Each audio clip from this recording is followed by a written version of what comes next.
અને શાસ્ત્રમાં કહ્યું છે કે ગુરુનું સ્વરૂપ ગુરુપુત્રની અંદરમાં હોય છે. તો આંગણે ગુરુપુત્રનું અપમાન કરીએ, એને મારીએ, ક્યારે છૂટશું આ પાપથી? અને મહારાજ, આની માતા વિધવા છે, હું તો હજી સધવા છું, મારે 5 પતિઓ છે. જ્યારે અશ્વસ્થાની માતા ગૌતમી વિધવા છે, એના પતિને છેતરી છળ કપટ કરીને તમે યુદ્ધ મેદાનમાં માર્યા છે. એની માતાનો આધાર એનો એકનો એક આ એક દીકરો છે. એના આધારે એની માતા શેષ જીવન વિતાવે છે. દીકરાના વિરહની અંદરમાં માતાની શું સ્થિતિ હોય, એક માતા હું અનુભવું છું. એક માં રડે છે, આને મારે બીજી માને રડાવી નથી. માતા ગૌતમીનો કોણ આધાર પછી રહેશે? છોડી દો એને, જવા દો, એનો વાળ વાંકો નહીં કરો, એને મારશો નહીં. દ્વિધા થઈ. ભીમસેન કહે આતતાયી છે, આતતાયી હોય એ પછી ગમે તે હોય એને મારવામાં કોઈ દોષ નથી. દ્રૌપદી વચ્ચે આવ્યા, અશ્વસ્થામાને મારવા દેતા નથી. અર્જુનજે પ્રભુની સામે જોયું, મહારાજ આજ પાંચાળી વચ્ચે આવે છે, મારી પ્રતિજ્ઞા છે જો આને મારું નહીં તો મારે મરવું પડે, શું કરવું? હવે દ્વારકાનાથ વચ્ચે આવ્યા. અર્જુનજીને કીધું દ્રૌપદીની ભાવના સાચી છે. સજ્જન માણસ હોય ને એની બહુ આકરો દંડ ન કરાય, એને થોડો ઓછો દંડ કરાય. માટે અશ્વસ્થામાં બ્રાહ્મણ છે, ગુરુ પુત્ર છે, માટે વધ ન કરાય, પણ સજા થવી જોઈએ.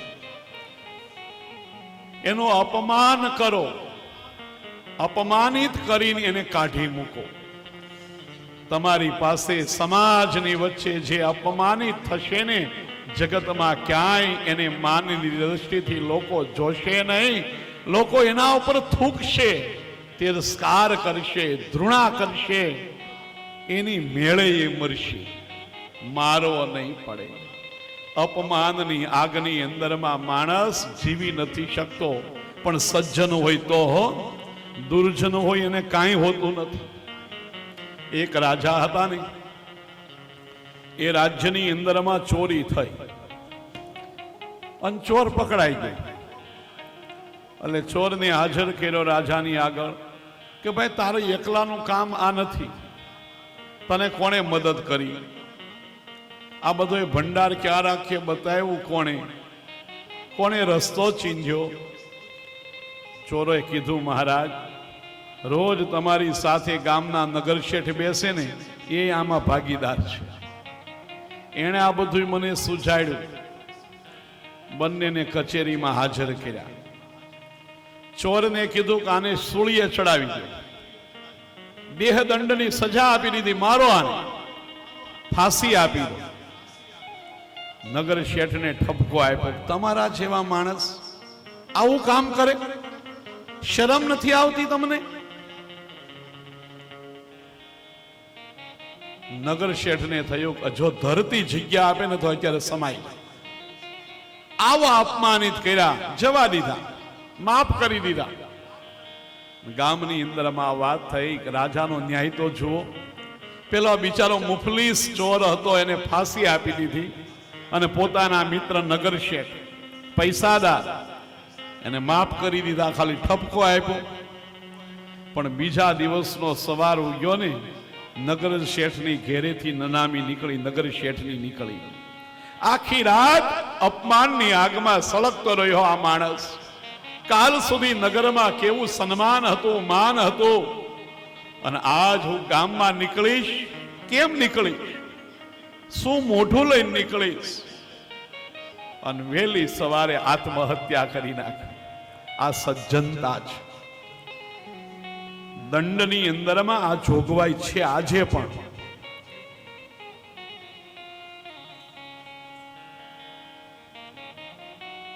મારશો નહીં. આને અપમાનિત કરીને કાઢી મૂકો. જન્મ સિદ્ધ મણિ અશ્વસ્થાના મસ્તકમાં તો શિખા એ કાપી ધક્કો માર્યો અને સભાની અંદરમાંથી કાઢી મૂક્યો. અશ્વસ્થામાને થયું હવે જીવીને શું કરવું છે? આની કરતા તો મારી નાખ્યો હોત ને તો સારું હતું. અને મારું સમાજ વચ્ચે અપમાન કર્યું. અપમાનની આગની અંદરમાં એવો સળગવા લાગ્યો. વિચાર કર્યો મારું અપમાન કર્યું છે ને, પાંડવોને મારા અપમાનનો બદલો મારી વીરતાથી હું દેખાડીશ. દ્રૌપદીના 5 પુત્રો મૃત્યુ પામ્યા. અભિમન્યુ યુદ્ધ મેદાનની અંદરમાં વીર ગતિને પામ્યા. હવે પાંડવોનો વંશજ અભિમન્યુની પત્ની ઉત્તરાના ગર્ભમાં ઉછરી રહ્યો છે, ગર્ભની અંદરમાં પોષાઈ રહ્યો છે. એવું પરાક્રમ કરીશ, ગર્ભની અંદરમાં બ્રહ્માસ્ત્ર મારીશ અને ગર્ભની અંદરમાં એ જીવનો નાશ કરીશ. પાંડવો આ જગતમાં નિર્વંશ જશે, પાછળ કોઈ વંશ નહીં રહેવા દઉં. અપમાનની આગમાં સળગતો માણસ કઈ હદ સુધી જાય એ નક્કી નથી. માટે બને ત્યાં સુધી કદી કોઈનો તિરસ્કાર ન કરો, ક્યારેય કોઈનું અપમાન ન કરો. ઉત્તરાના ગર્ભ ઉપર કૌશિકી નદીના કિનારેથી અશ્વસ્થામાએ બ્રહ્માસ્ત્રનો પ્રયોગ કર્યો. ઉત્તરાને વેદના થવા લાગી, તાપ થવા લાગ્યો, ત્રાસ થવા લાગ્યો. વિચાર કર્યો મારું મૃત્યુ થાય તો વાંધો નહીં, પણ મારા ગર્ભની અંદરમાં પાંડવોનો વંશ પાંગરી રહ્યો છે, એ નાશ પામશે તો આ પ્રભુના ભક્તોનો વંશ નાશ પામશે. ઉત્તરા પોતાના સાસુ સુભદ્રા પાસે નથી ગયા, દ્રૌપદી પાસે નથી ગયા, કુંતા પાસે નથી ગયા. આંખ મીચી અને ઉત્તરાએ દ્વારકા નાથને યાદ કર્યા. પાહી પાહી મહાયોગી દેવ દેવ જગતપદે નાન્યત્વદભયં યસ્યે યત્ર મૃત્યુ પરસ્પરમ. 2 વખત બોલી પાહી પાહી, મહારાજ બચાવી લો, બચાવી લો. જ્યાં મૃત્યુ નથી એ જગ્યાએ મને લઈ જાઓ. અને આમ જોવો ને તો ઉત્તરાનું ચરિત્ર વિચારવા જેવું છે. વનવાસ પાંડવોનો પૂરો થયો અને વિરાટની પુત્રી સાથે અભિમન્યુનું લગ્ન થયું. હજી તો લગ્નની શરણાઈઓ બંધ થઈ ત્યાં યુદ્ધના નગારા વાગ્યા. કુરુક્ષેત્રના તાજી પરણેલી નવોઢા ઉત્તરા કેટલાય અરમાન કોડ સ્વપ્નાઓ હતા અને પોતાનો પતિ રણ મેદાનની અંદરમાં કપટથી હણાય છે, મૃત્યુ પામે છે. કેટલું દુઃખ થયું છે. એ જ કૌરવોનો નાશ થયો. પરિવારનું યુદ્ધ હતું, કૌરવોનો નાશ થયો. પાંડવોનો વિજય, એનો આનંદ ક્ષણ જીવી રહ્યો. બીજા દિવસે દ્રૌપદીના 5 પુત્રોનું મૃત્યુ થયું. સગર્ભા છે ઉત્તરા. આ બધાય બનાવો જુએ છે અને એને થયું હવે મારા ઉદરમાંથી જે દીકરો જન્મશે એને આ લોકો જીવવા દેશે, મારી તો નહીં નાખે ને. આવી વ્યાકુળતા એને વ્યાપી ગઈ છે. આવા મનોભાવ ઉત્તરાના છે. પરમાત્મા કોઈના ગર્ભમાં જતા નથી. આજ એક ભક્તની રક્ષા કરવાનો સમય આવ્યો. ઉત્તરાના અંદર જતા શ્વાસ દ્વારા પરમાત્મા સૂક્ષ્મ રૂપ ધરી ઉત્તરાના ઉદરની અંદરમાં આવ્યા. ચતુર્ભુજ રૂપે પ્રગટ થઈ સુદર્શનથી બ્રહ્માસ્ત્રનું નિવારણ કર્યું. પરીક્ષિતે ચતુર્ભુજ ભગવાન નારાયણના દર્શન માના ગર્ભની અંદરમાં કર્યા છે. માટે ઉત્તમ શ્રોતા પરીક્ષિત છે. ગર્ભનું નિવારણ કરીને પરમાત્મા બહાર નીકળતા શ્વાસ દ્વારા બહાર નીકળી ગયા. કોઈને ખબર નથી પડી. એવી પરમાત્માએ લીલા કરી ઉત્તરાની શાંતિ થઈ. બીજા શબ્દોમાં કહીએ તો ભગવાને ઉત્તરાની આશ્વાસન આપ્યું, ચિંતા ન કર, હું બેઠો છું તારી સાથે. તારા બાળકનો વાણ વાંકો હું નહીં થવા દઉં, મારા ઉપર ભરોસો રાખ. આ આશ્વાસન દ્વારકાનાથે ઉત્તરાને આપ્યું છે. પણ કુંતાજી પ્રભુની આ લીલા સમજી ગયા. આજ દ્વારકાનાથને કુંતાજી ઓળખી ગયા. ના ના, મારા ભાઈનો દીકરો મારો ભત્રીજો નથી, પણ જેનું ધ્યાન કરીએ ને એ જ મારો ઈષ્ટદેવ નારાયણ પરમાત્મા દ્વારકાનાથ છે. ભગવાન દ્વારકા જવા માટે તૈયાર થયા. બધાએ બહુ આગ્રહ કર્યો, રોકાવ મહારાજ. પ્રભુએ ના પાડી, સુભદ્રાએ રોક્યા, ના પાડી, દ્રૌપદીને ના પાડી. કોઈના આગ્રહને વશ થતા નથી. દ્વારકા જવા માટે તૈયાર થયા, રથમાં આરૂઢ થયા. ચોકની અંદરમાં રથ આવ્યો. કુંતા વચ્ચે ઉભા રહ્યા, ઘોડાની લગામ પકડી લીધી, રથની સામે ઉભા રહ્યા. અને કુંતાજીએ દ્વારકાનાથને કીધું, નાથ, આજે હું તને ઓળખી ગઈ. આજ સુધી હતો તું મારો ભત્રીજો, પણ મારા ઉત્તરાના ગર્ભમાં જઈને મારા વંશની તે રક્ષા કરી. તું જ મારો નારાયણ છે, મારો ઈષ્ટદેવ છે. 26 શ્લોકની અંદરમાં કુંતાજીએ સુંદર સ્તુતિ કરી. નમસ્યે પુરુષમ ત્વાદ્ય ઈશ્વરમ પ્રકૃતે પરમ અલક્ષ્ય સર્વભૂતાનાં અંતર્બહિરિવ સ્થિતમ. મહારાજ, તમને નમસ્કાર, વંદન. પ્રકૃતિથી પણ તમે પર છો, પ્રકૃતિના તમે સ્વામી છો, અલક્ષ્ય છો તમે. સર્વ પ્રાણી માત્ર દેહધારીઓના અંદર અને બહાર રહીને આપ જ રક્ષણ કરો છો. મહારાજ, હું તમને ઓળખું છું. યશોદાએ ગોકુળમાં તમને બાંધ્યા હતા ને વસુદેવના કહેવાથી હું તમારું દર્શન કરવા ત્યારે આવી હતી. મેં તમને નિહાળ્યા હતા, કેવા સુંદર હતા. કૃષ્ણાય વાસુદેવાય દેવકી નંદનાય ચ નંદ ગોપ કુમારાય ગોવિંદાય નમો નમઃ. નમઃ પંકજનાભાય નમઃ પંકજમાલિને નમઃ પંકજનેત્રાય નમઃ પંકજાગ્રયે.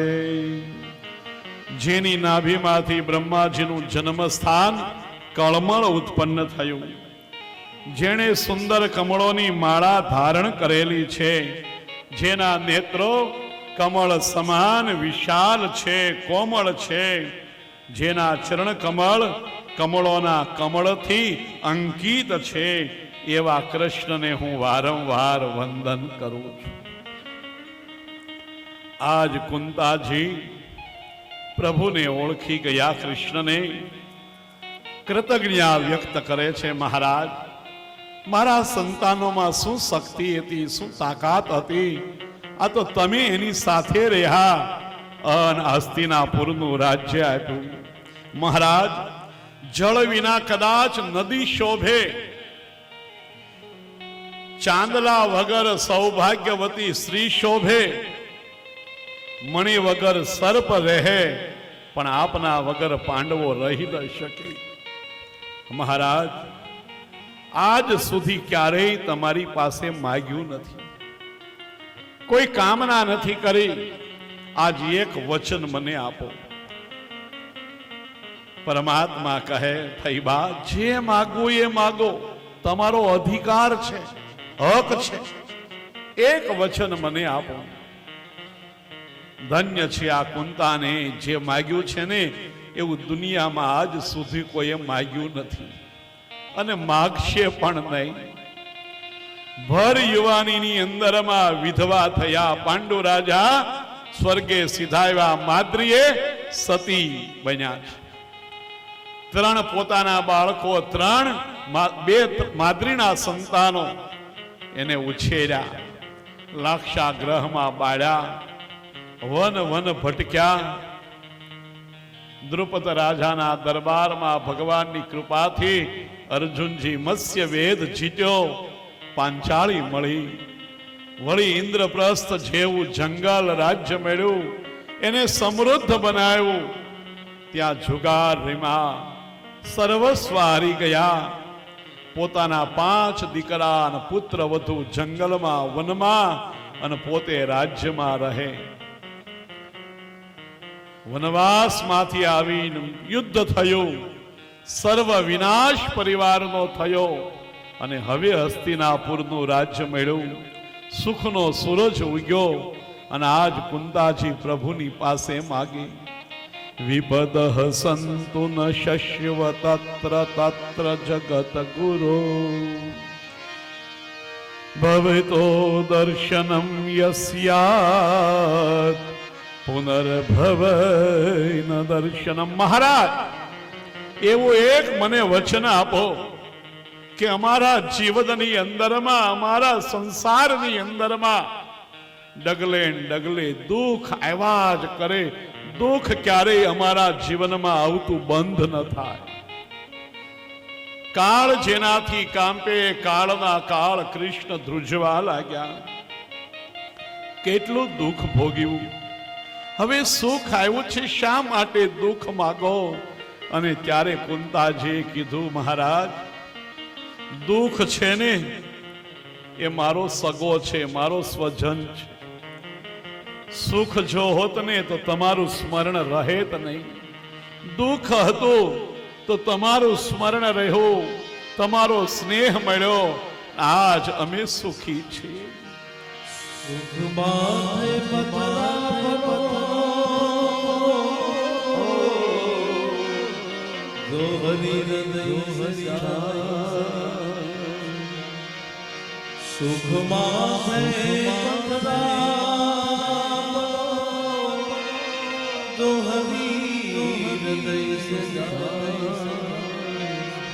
બલિહારી બલિહારી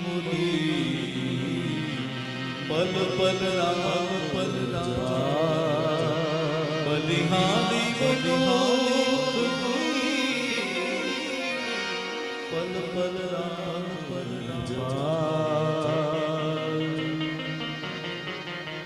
દુઃખની અંદરમાં હરિસ્મરણ થાય છે, સુખની અંદરમાં પ્રભુ યાદ નથી આવતા. અને મહારાજ, શાસ્ત્રનું વચન છે, 4 વ્યક્તિઓ ક્યારે ભક્તિ ન કરી શકે. કુંતાજી કહે, જન્મેશ્વર્ય શ્રુતિ શ્રીભી રેદમાન મદ પુમાન નેવાહંત્ય વિધાતો વૈ ત્વામ કિંચન ગોચરમ. ઉચ્ચ કુળમાં જન્મ થયો હોય ને એ ભક્તિ ન કરી શકે. એમને કુળનો અભિમાન હોય, પોતાની જ્ઞાતિનો અભિમાન હોય, એ ભક્તિ ન કરી શકે. જેની પાસે સત્તા છે, શાસન છે, એવા લોકો પણ ભક્તિ ન કરી શકે.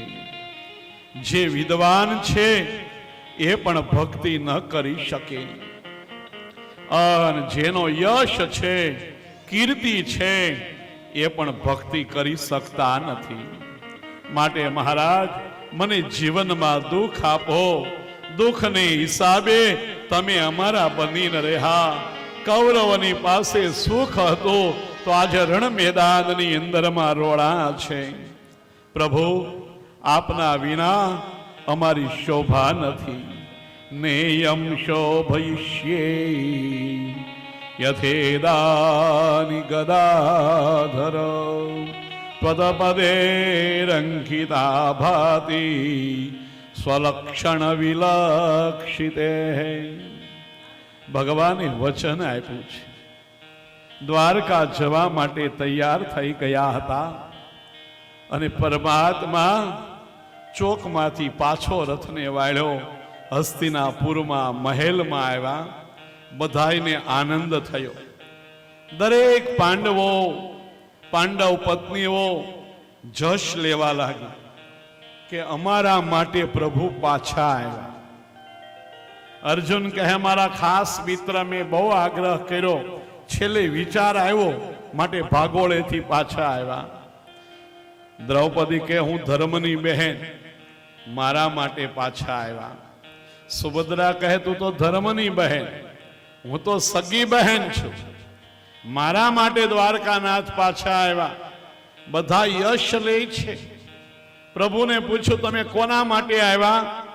ત્યારે પરમાત્મા કીધું હું કોઈના માટે નથી આવ્યો, બાણ શૈયા ઉપર ભીષ્મ દાદાને માટે હું પાછો આવ્યો છું. રણ મેદાનની અંદરમાં મધ્યરાત્રિએ છાવણીની અંદરમાં ભીષ્મને કૃષ્ણએ વચન આપ્યું છે. ભીષ્મએ વચનથી બાંધ્યા હતા. આજ એ વચનને સત્ય કરવા માટે પરમાત્મા પાછા ફર્યા છે. ભીષ્મએ કીધું મહારાજ આજ તો મધ્યરાત્રિએ મારા દરવાજે આવીને ઊભા છો, પણ એવું વચન આપો કે જ્યારે અંતકાળ આવે, મરણ આવે, ત્યારે મારી આંખમાંય રહેજો, મારી કાનમાંય રહેજો, મારા મુખમાંય રહેજો. એ વચન મને આપો. અને રણ મેદાનની અંદરમાં મધ્યરાત્રિએ ભીષ્મની છાવણીમાં પ્રભુએ વચન આપ્યું છે દાદા હું તમને લેવા આવીશ. આહા,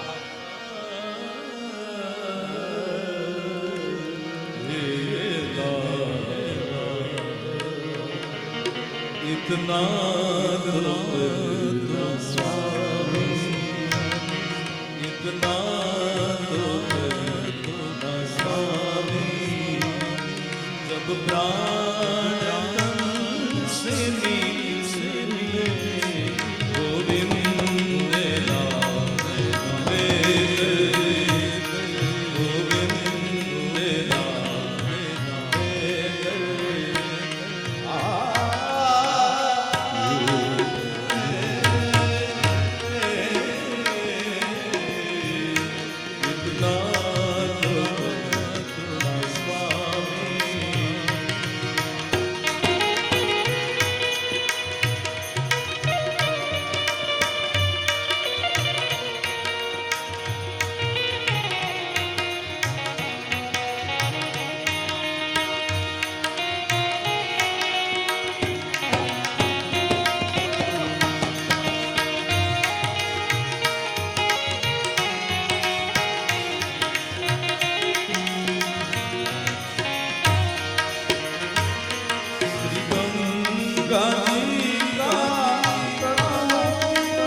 વિષ્ણુ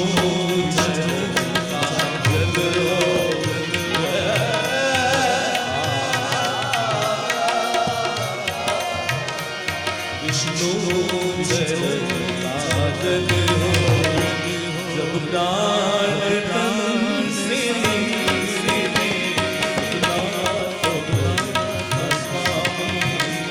गोविंद नाम ले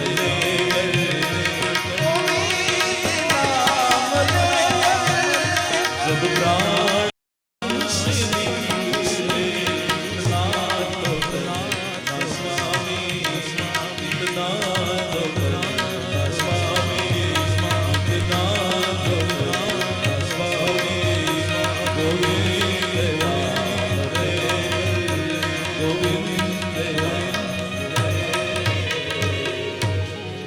ભીષ્મ દાદાને મરણ સમયે દર્શનનું દાન દેવા માટે દ્વારકાનાથ પાછા પધાર્યા છે.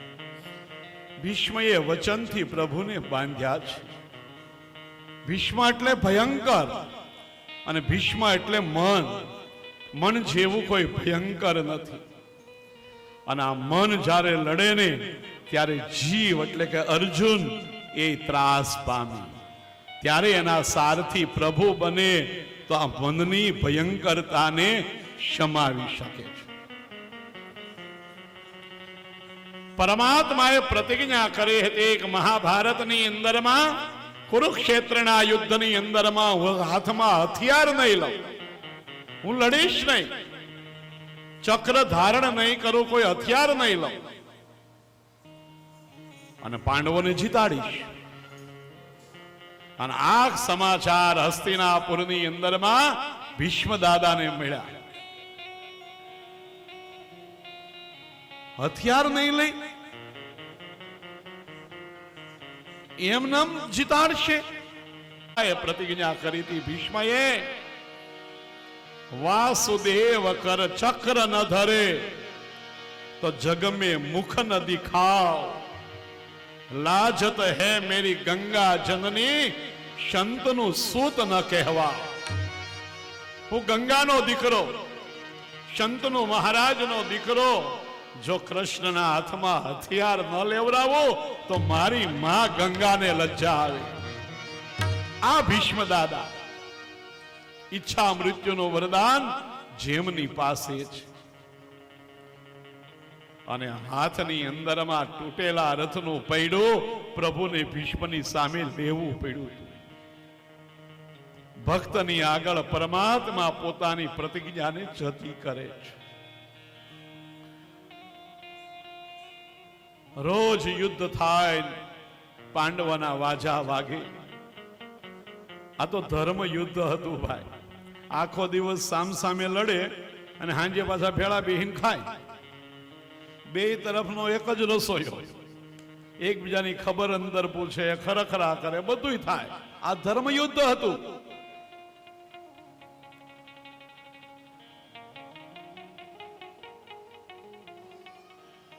એમાં દુર્યોધનને થયો આ દાદા સેનાપતિ બન્યા છે, જો આમ નામ લડશે ને તો અડધું સૈન્ય તો પૂરું થઈ ગયું છે.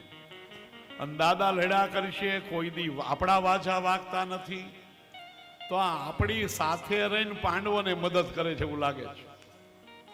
એટલે એક વખત અકળાઈને દાદાને કીધું, દાદા ક્યાં ગઈ તમારી વીરતા, ક્યાં ગયું પરાક્રમ? મને લાગે છે કે તમે પાંડવોને જીતાડશો. અને દાદાને ગુસ્સો આવ્યો અને દુર્યોધનને કીધું, તને મરવાની બીક છે ને? હા દાદા, મધ્યરાત્રિએ હું ધ્યાનમાં બેઠો હોય ત્યારે તારી પત્ની ભાનુમતીને મોકલજે, સૌભાગ્યવતીનો આશીર્વાદ હું આપીશ, એનો કોઈ વાળ વાકો દુર્યોધનનો નહીં કરી શકે. આવેશમાં બોલાઈ ગયું અને દુર્યોધને ભાનુમતીને તૈયાર કર્યા. મધ્યરાત્રે દાદાના દર્શન કરવા જાઓ. ભાનુમતી તૈયાર થયા. અહીંયા કૃષ્ણને ચિંતા થઈ, દાદા જો આ વરદાન ભાનુમતીને આપી દે તો મારે શું કરવું? માટે મધ્યરાત્રિએ ભાનુમતીને રસ્તામાં સામા મળ્યા ભગવાન. જય શ્રી કૃષ્ણ કીધા. પૂછું, દેવી કઈ બાજુ? એક દાદાના દર્શન કરવા માટે, અને કૃષ્ણને બોલવામાં કોઈ ન પહોંચે હો. એને કીધું કાંઈ બુદ્ધિ છે કે નહીં? સૌથી વૃદ્ધ વ્યક્તિ હતા કૌરવોમાં ભીષ્મ દાદા. જ્યારે યુદ્ધ થતું ત્યારે 165 વર્ષના હતા અને કૌરવોના સેનાપતિ હતા. એક તો સાવ વૃદ્ધ છે અને આખો દિવસ લડાવો છો. રાત્રે માંડ થોડીક શાંતિથી આરામ કરતા હશે, અને આ મધ્યરાત્રે જો સવાર નથી પડવાનું. આશીર્વાદ નહીં, ક્રોધમાં શાપ આપશે. ભાનુમતીને થયું મારા પતિ છે અધીરા, કદાચ એટલા માટે અધીરાયમાં મને મોકલી હોય, લાવ સવારે જઈ. પાછા વળી ગયા. આ બાજુ દ્રૌપદીને ઊભી કરી, પોતે દ્રૌપદીના ખવાસ બન્યા. કાળી કામળી નાખી, હાથમાં ફાનસ લીધું, બીજા હાથમાં લાકડી લીધી, અને કૌરવોની છાવણીમાં ભીષ્મના દરવાજે આવ્યા. દ્વારપાળે કીધું અંદર કોઈ પુરુષને પ્રવેશ નહીં મળે, સ્ત્રી જઈ શકશે. અંદર પ્રવેશ કરી પગથિયા ચડીને પાંચાળી ઉપર ગઈ. ભગવાને બધું જ સમજાવી દીધું. ખોળો પાથરીને પગે લાગ્યા. ભીષ્મ દાદા ધ્યાનમાં હતા હો. જેને બ્રહ્મચર્યનું પાલન કરવું છે ને, એને રાત્રિના 12 વાગે ધ્યાન કરવાનું. 3 પ્રકારની સંધ્યા આપણે ત્યાં બતાવી. આ ચોથી સંધ્યા છે તુર્યગા સંધ્યા છે. બ્રહ્મચર્ય વ્રતનું પાલન કરવા માટે બ્રહ્મચારી મધ્યરાત્રિએ પ્રભુનો બનીને રહે છે. ભીષ્મ દાદાને થયું, ભાનુમતી આવ્યા અને બોલ્યા, બેટા અખંડ સૌભાગ્યવતી ભવ. અને આય દ્રૌપદી હો પાછી. બિલકુલ મૌન નથી દ્રૌપદી. મહાભારતમાં જોજો, સહન બહુ કર્યું પણ બોલીને કર્યું છે. મૂંગા નથી રહ્યા બિલકુલ. ઘૂમટો ખેંચો પાછો, અને દાદાને કીધું હાચું પડશે ના. દાદા કહે, કોણ પાંચાળી? હા બેટા, મારા આશીર્વાદ સાચા પડશે, પણ બતાવ તને અહીંયા લાવ્યું કોણ? તું એકલી કેમ આવે? ભગવાને ના પાડી દી હો કે મારું નામ ક્યાંય ન આવવું જોઈએ. દ્રૌપદીની સામે આંખ કાઢી દાદાએ કહે, કોણ લાવ્યું? અને દ્રૌપદી ધ્રુજી ગયા ને કીધું, દાદા દ્વારકા નાથ મને લઈને આવ્યા. ક્યાં છે? દરવાજે ઉભા. દ્વારપાળે અંદર આવવા ન દીધા. ભીષ્મ દાદા દોડતા દોડતા દરવાજે ગયા અને પ્રભુના ચરણમાં પડી ગયા. નાથ, આજ તો મધ્યરાત્રે અમારા દરવાજે આવીને ઉભા, પણ એક વચન આપો. જ્યારે પ્રાણનો પ્રયાણનો સમય હોય, દેહ છોડવાનો વખત આવે, ત્યારે મારા એક એક ઇન્દ્રિયના દરવાજે આવીને તમે ઉભા રહેજો. તમારા દર્શનનું દાન મને આપજો. અંતકાળે તમારા દર્શન થાય એવી ખેવરા છે મહારાજ. ભીષ્મ દાદા બાણશૈયા ઉપર પડ્યા છે. પાંડવોને લઈ અને પરમાત્મા બાણશૈયા તરફ આવે. ભીષ્મ દાદાએ સ્વાગત કર્યું. શરીરની અંદરમાંથી ટીપે ટીપે લોહી નીકળી રહ્યું છે. મહાન ભગવત ભક્ત હતા, વીર હતા, વચન સિદ્ધ મહાપુરુષ હતા, અને છેલ્લા સમયની આ વેદના વેઠી રહ્યા છે. ભીષ્મ દાદાની પાસે પ્રભુ આવ્યા અને પ્રભુએ કહ્યું, દાદા આ ધર્મ રાજા બહુ દુઃખી છે. એને એમ થાય છે કે મારા સ્વજનોને મેં માર્યા. એને રાજ્યમાં સુખ નથી, સંપત્તિમાં સુખ નથી, આખો દિવસ ઉદાસ રહે છે. એને શાંતિ મળે એવો કંઈક ઉપદેશ આપો ને, એની શંકાનું સમાધાન કરો ને. ત્યારે ભીષ્મ દાદા કે એની શંકાનું સમાધાન પછી કરી, પણ મને એક શંકા છે. હું મારું તન પવિત્ર છે, મારું મન પવિત્ર છે, મેં મનથી પાપ નથી કર્યું, તનથી પાપ નથી કર્યું, તો મારી આ દશા કેમ? બાણની પથારીએ મારે કેમ સૂવું પડે? ન્યાય કરો મહારાજ મારો, મને જવાબ આપો, સમાધાન આપો. હસતા હસતા દ્વારકાનાથ બોલ્યા, દાદા તને પાપ નથી કર્યું ને એટલે તો અંતકાળે આવ્યો, પણ પાપ જોયું છે તમે. મેં પાપ જોયું? હા, યાદ કરો હસ્તિનાપુરનો પ્રસંગ. પાંડવો અને કૌરવો જુગાર રમ્યા, દ્રૌપદીને હારી ચૂક્યા ધર્મરાજા.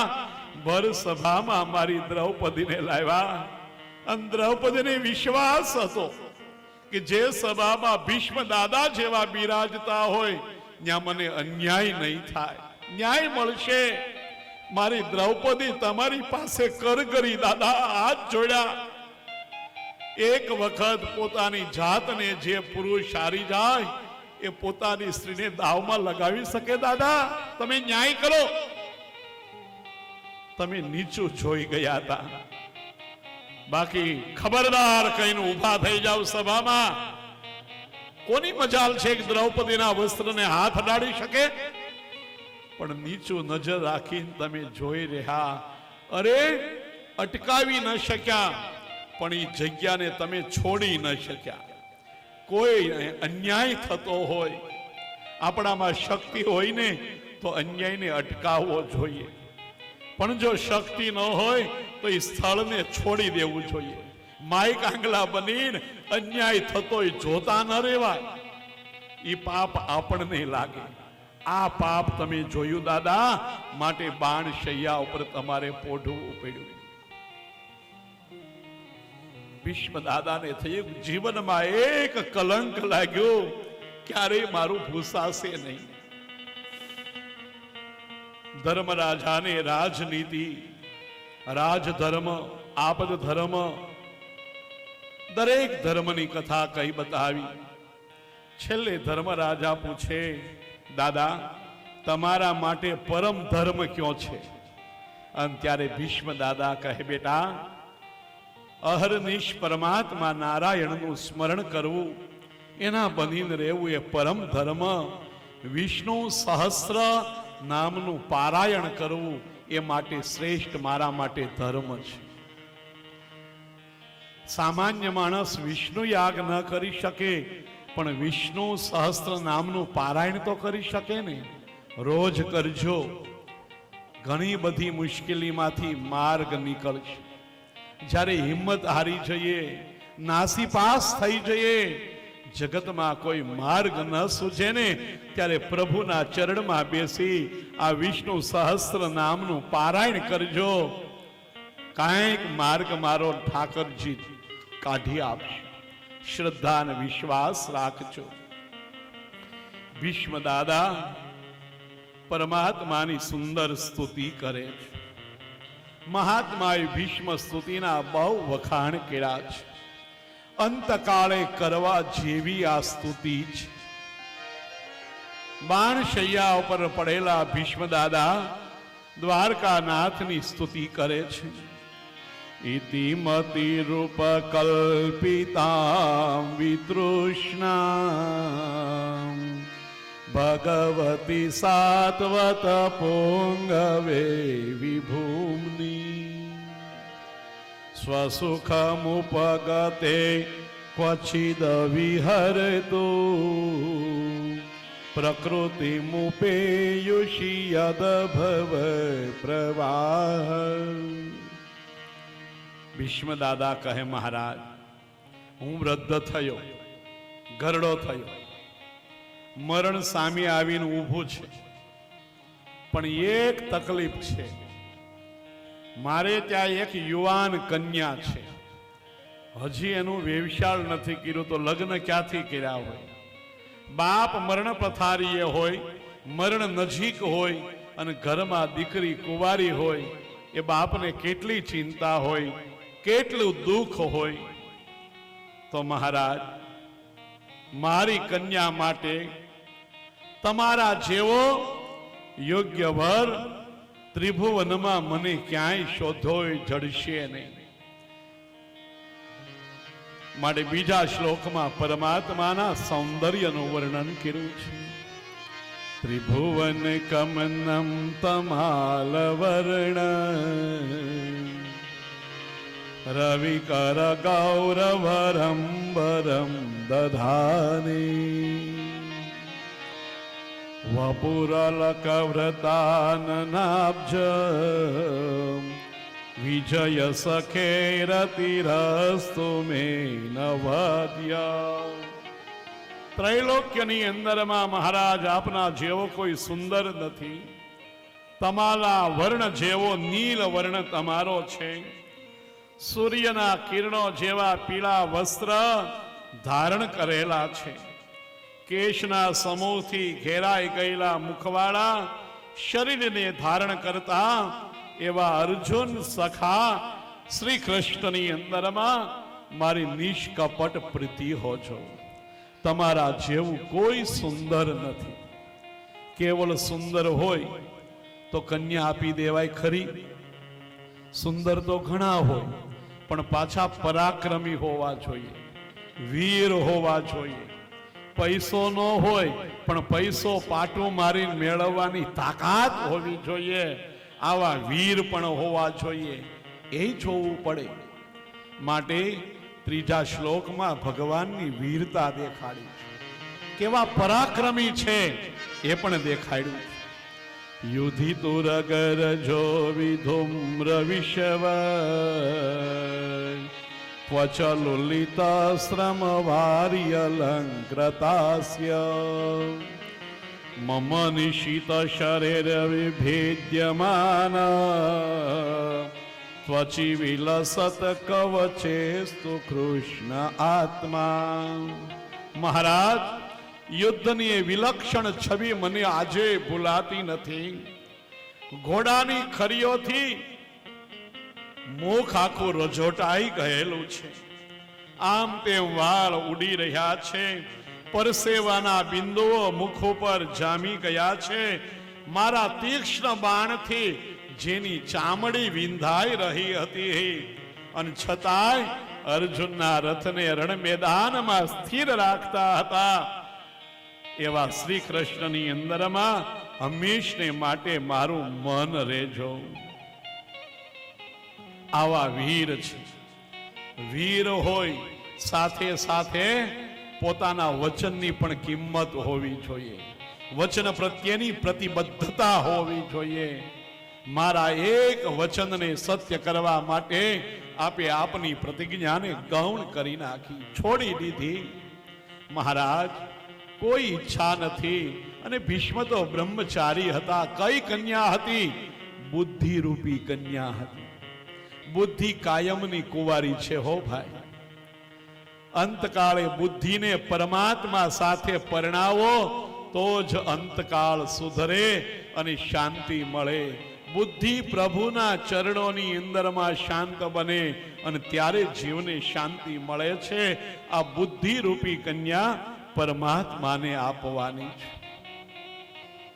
સુંદર મજાના 10 શ્લોકની અંદરમાં ભીષ્મ દાદાએ સ્તુતિ કરી છે. ઉત્તરાયણનો સમય આવ્યો. ભીષ્મ દાદાએ કાળને પાછો કાઢ્યો હતો.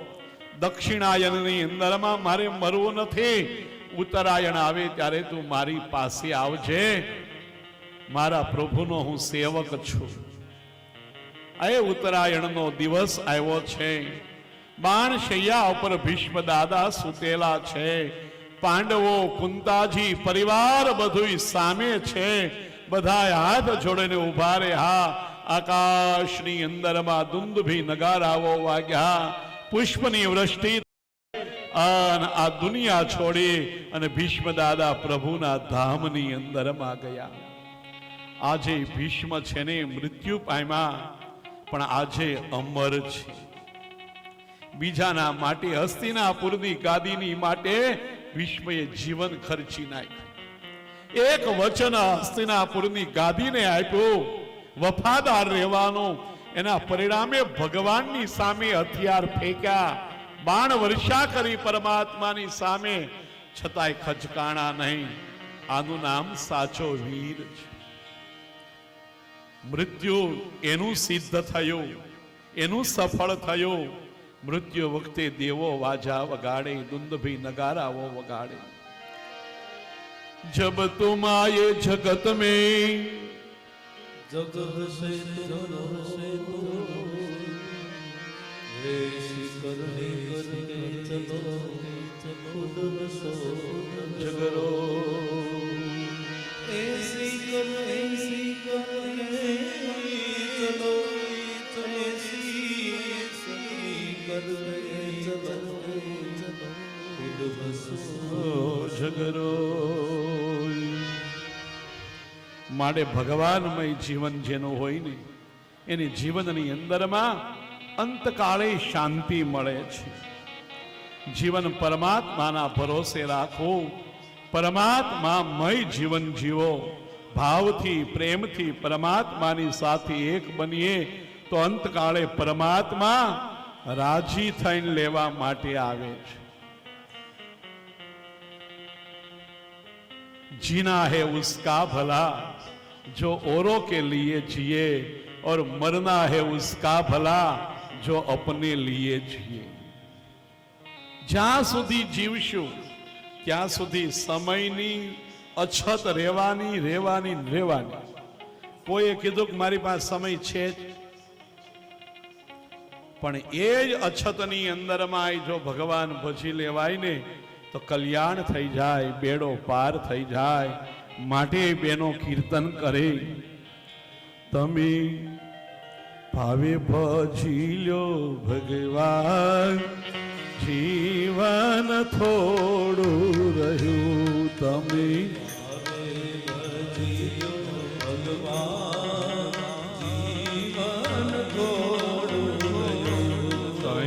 ભાવે ભજી લો ભગવાન, જીવન થોડું રહ્યું. તમે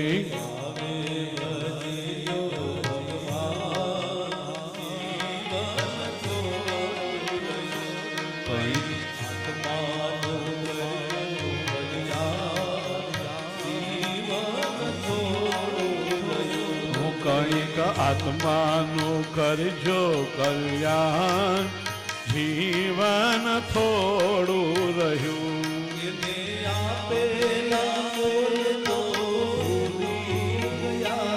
એને આપેલા કોલ તમે ભૂલી ગયા.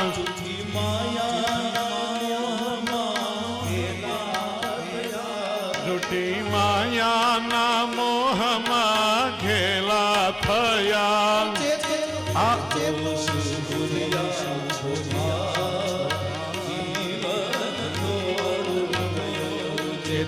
ચેતો શું ભૂલ્યા છો ભાન, જીવન થોડું રહ્યું.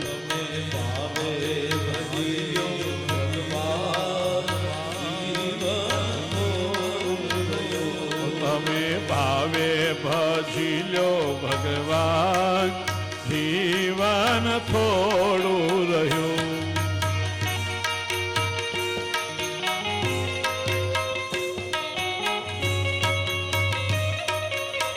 ભાવશે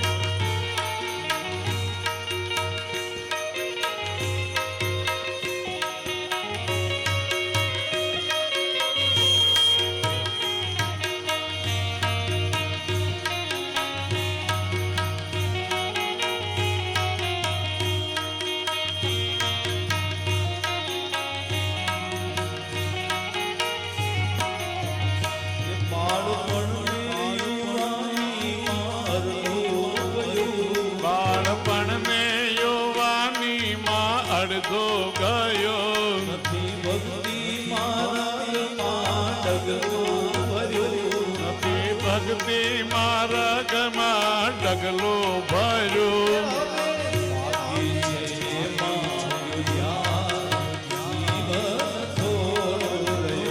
હવે આત્મા છે એમાં જો ધ્યાન, જીવન થોડું રહ્યું.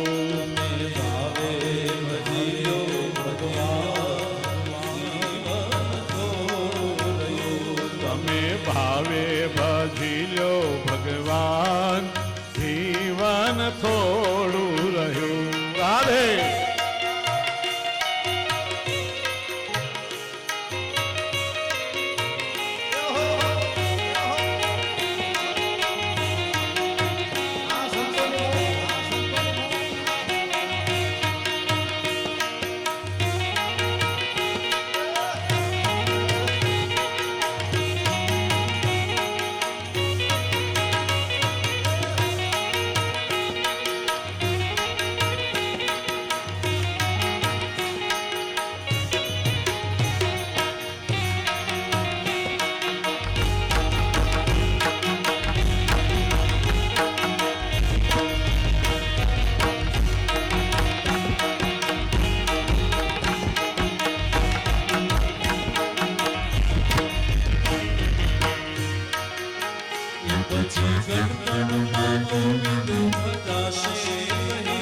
પછી ગડપણમાં ગોવિંદ બજાશે નહીં. લોભ વૈભવને ધનને તજાશે નહીં.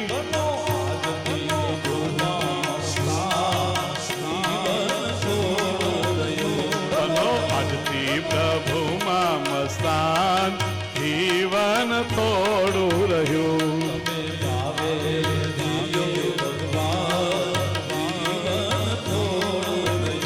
તમે ભાવે ભજી લો ભગવાન જીવન થોડું રહ્યું. જરા ચેતીને ભક્તિનું પાતું ભરો.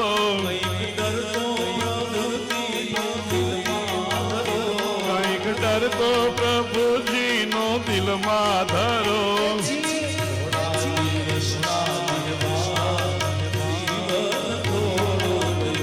છીએ થોડા દિવસના મહેમાન જીવન થોડું રહ્યું.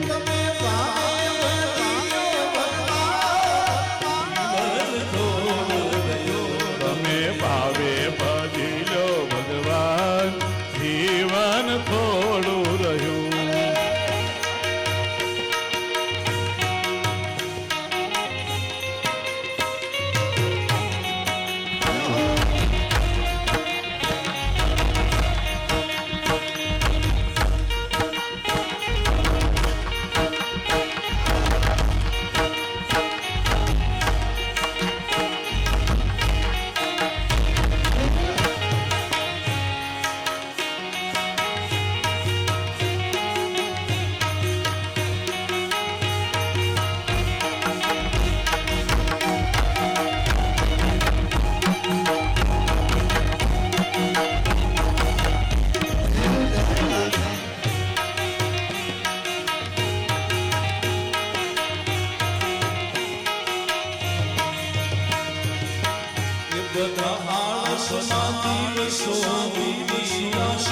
બધા આળસમાં દીન આમ વીતી જશે. પછી ઓચિંતા યમના તેડા થશે.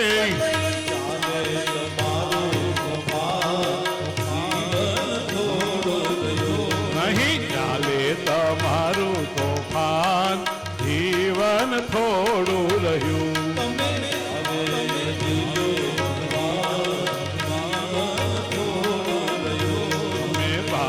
ભજી લો ભગવાન જીવન થોડું રહ્યું. સાચ કહેવો બાળકનું દિલમાં ધરો.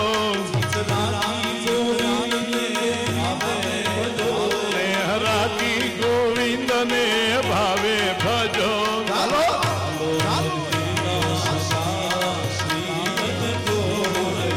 ચાલો ચાલો ભક્તિનું સુદાન જીવન થોડું રહ્યું.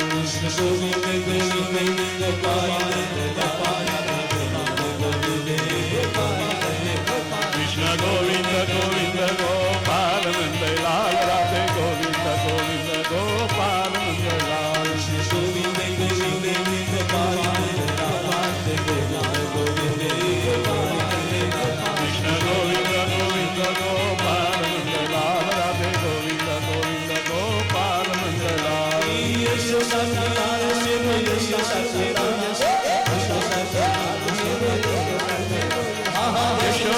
लाल मेरो यशोदा को लाल, यशोदा को लाल मेरो यशोदा को लाल।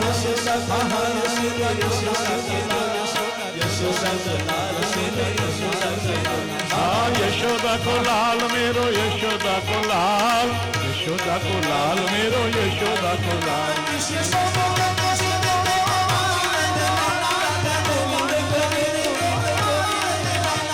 गोविंद गोविंद गोपाल लाल, राधे गोविंद गोविंद गोपाल लाल।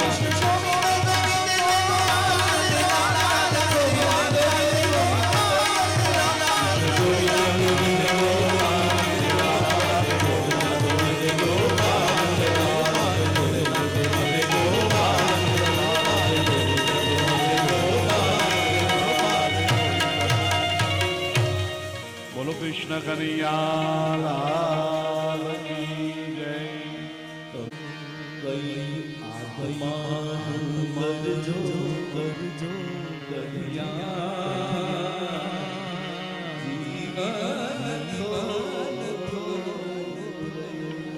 કેટલું આયુષ્ય છે।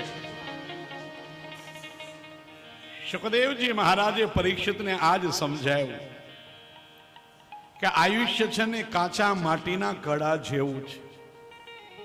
કાચા માટીના ઘડામાં પાણી ભરો અને કેમ વહી જાય એ ખબર પડે ન ખબર પડે। એમ શરીર રૂપી ઘડામાંથી ઇન્દ્ર રૂપી છિદ્ર દ્વારા આયુષ્ય રૂપી ધન ક્યારે વહી જશે એ કશી જ ખબર પડતી નથી। દુર્લભો માનુષો દેહ દેહિનામ ક્ષણભંગુર। આ દુર્લભ એવો મનુષ્ય દેહ મળ્યો, અમે જીવા કેટલું? જેટલું સત્સંગમાં જીવા ને એટલું જીવા। આજ આપણું બેલેન્સ ત્યાં બોલશે।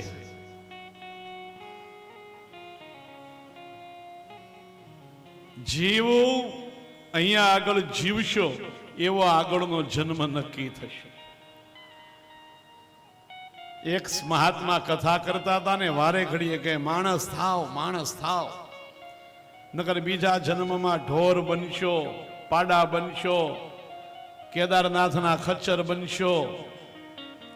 એમાં એક ભણેલો ગણેલો બુદ્ધિશાળી ઉભો છો, મહારાજ રાખો હવે 3 દીથી આ વાત કરો છો। ઘઉં વાવરો ને વાવો તો ઘઉં જ ઉગે કે મગ ઉગે? ઘઉં જ ઉગે। મગ વાવો તો મગ ઉગે। એમ માણસ મરે ને તો માણસ જ જન્મે। અને મહારાજે કીધું હું કહું છું માણસ થઈને મરે તો ને, પશુ છે એવો થઈને મરે તે પશુ જ થાય। અંતકાલે મતિ સો ગતિ, જ્યાં મન હશે એવી ગતિ મળશે। પૂર્વ જન્મના પુણ્ય હોય ને તો અંતકાળે પ્રભુનું નામ લેવાય અથવા સંભળાય। બાકી 1000 પ્રયત્નો લોકો કરે ને તોય આપણે સાંભળી શકતા નથી, લઈ શકાતું નથી। જીવનની છેલ્લી પરીક્ષા મરણ છે। એમાં જે પાસ થયો, ઉત્તીર્ણ થયો એ જીવન જીતી ગયો ગણાય। ધન્ય